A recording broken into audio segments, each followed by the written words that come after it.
Mheshimiwa Rais, wageni waalikwa, mabibi na mabwana, tamasha hili limekuwa ni jukwaa muhimu la kuhamasisha shughuli za maendeleo, kwani pamoja na shughuli za burudani na michezo, tumeshuhudia uzinduzi wa miradi mbalimbali ya maendeleo ikiwemo ya barabara, maji, elimu, afya, nyumba za makazi, viwanja vya michezo na mengineyo.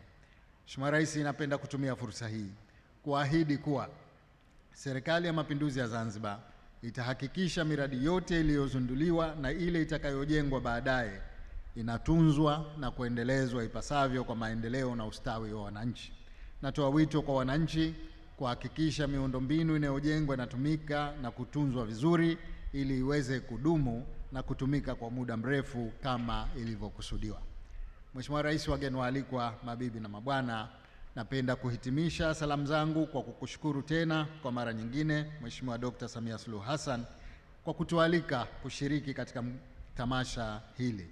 Ni matumaini yangu kuwa tamasha hili la Kizimkazi litaendelea kuwa chachu na kutoa mchango muhimu wa kuwavutia wageni hapa Zanzibar, kuhamasisha utalii wa ndani na shughuli za uwekezaji hapa Zanzibar na Tanzania kwa ujumla.